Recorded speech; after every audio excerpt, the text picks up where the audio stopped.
โบกฟ้ากุฏิเนาะไปเลยใกล้เลย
มื้อนี้ก็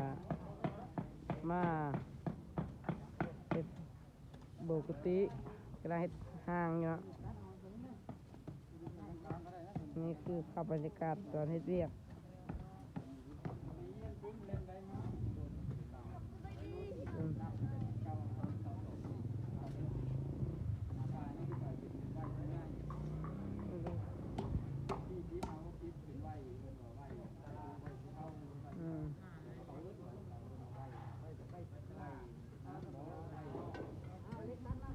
นี่คือกุฏิเนาะกุฏิสงฆ์วัดเติมเจรามของเราได้สร้างมาดนแล้วแต่ก็ยังบ่สำเร็จเป็นเวลาดนแล้ว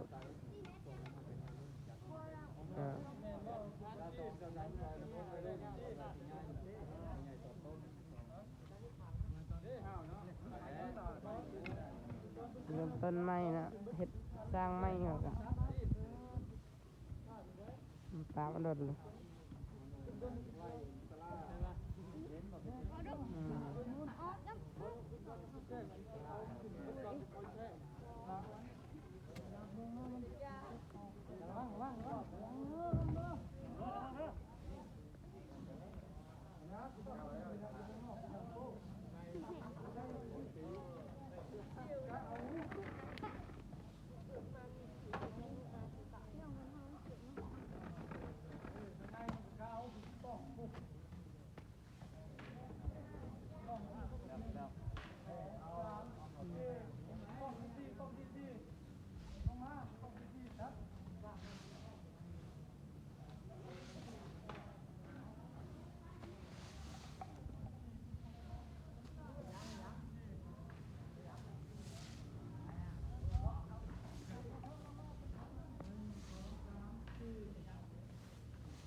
ไม่คือกระไดทางขึ้นเนาะ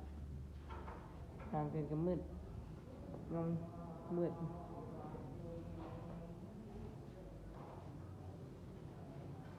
กำลังสร้าง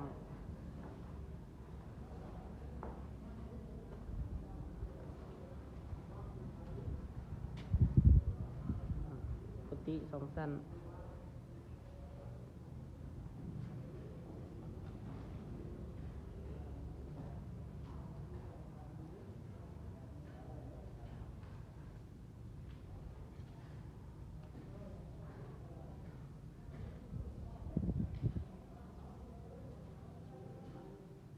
นี่คือเรือนองค์เนินโยมเนาะบ้านสนามไทร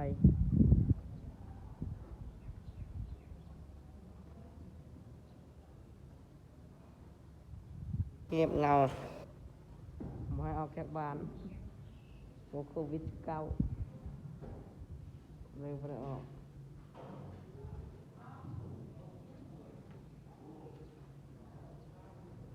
หลังคาก็ยังบ่แล้ว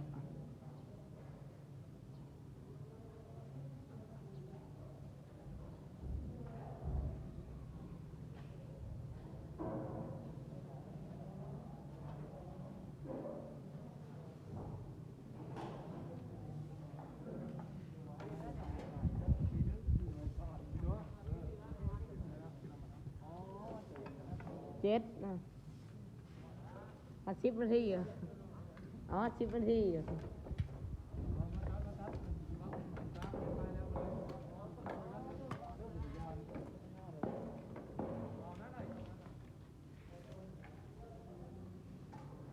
สัมภาษณ์ก็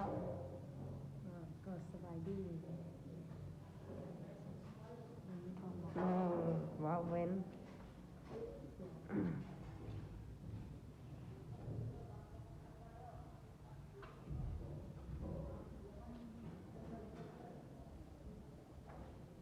สร้างกับบอยู่เนาะมือเวียกเลยโจเห็ด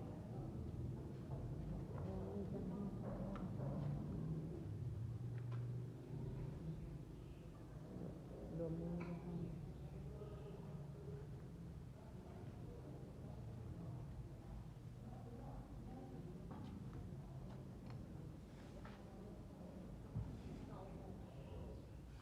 ตั้งถึงนี่กุฏิมีอยู่9 ห้องสันถึงสันลุม9 ห้องเป็น2 สันเนาะ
ขอจบลงเพียงเท่านี้ก่อนเนาะ